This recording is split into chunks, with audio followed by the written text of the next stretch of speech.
90 × 60 × 26।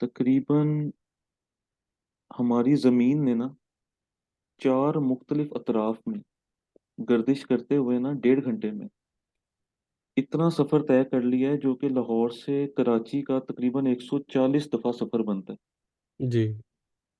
تو آپ مجھے بتائیں کوئی جھٹکا لگا ہے آپ کو؟ نہیں. نہیں لگا جھٹکا. یعنی 26 کلومیٹر پر سیکنڈ کی رفتار سے زمین سفر کر رہی ہے اس وقت. جی. اتنے بڑے اتنے بڑے آسمان میں نقطے کے برابر زمین ہے ہماری. جی. اور ہم سب کو پتہ ہے کہ ہم بیسیکلی اپنی ماں کا حصہ نہیں، اپنے والد کا حصہ ہیں. اور والد کا بھی حصہ اس طرح تھے کہ تقریباً کوئی 10 لاکھ کے قریب ہم جیسے ہی گھوم رہے تھے، اور ان میں سے ایک میں اللہ نے سلیکٹ کر لیا کہ تو جا اور ماں کے رحم میں ٹھہر جا اور میں تجھے پیدا کرتا ہوں. اور 5 یا 6 سال کے بعد جا کے مجھے پہلی سوچ آئی تھی اپنی زندگی میں. جی. تو سہیب بھائی، سوچ کس طرح ڈیولپ ہوتی ہے یہ شاید ہمیں اللہ جنت میں ہی بتائے گا. یہ ہم نہیں ڈیولپ کر سکتے اس کو کہ یہ سوچ کیا چیز ہے یا اس کا میکانزم کیا ہے. اتنے بڑے آسمان میں، جس سے اوپر ابھی 6 آسمان اور ہیں، اس میں ایک چھوٹے سے نقطے کے اوپر 9 ارب آبادی تو ابھی ہے. اس سے پہلے پتہ نہیں کتنے خربوں آبادی گزری ہے. اور اللہ نے قرآن پاک میں ایک آیت اتاری ہے. اللہ تعالیٰ فرماتے ہیں کہ اے انسان، تجھ پر ایک ایسا وقت بھی گزر چکا ہے جب تو کوئی قابل ذکر چیز ہی نہیں تھا، جب تیرا ذکر ہی نہیں ہوتا تھا. تو سوچ یوں سمجھ لیں. اور ایک اور جگہ قرآن پاک میں آتا ہے کہ جب اللہ تعالیٰ نے روح پھونکی تھی نا آدم کے جسم میں، ابھی حضرت آدم علیہ السلام کا جسم موجود تھا، اس کا نقشہ بن چکا ہوا تھا، لیکن جب اللہ تعالیٰ نے اس میں روح پھونکی ہے نا اور جان ڈالی ہے، تب اللہ تعالیٰ نے فرشتوں کو کہا کہ اب اس کو سجدہ کرو.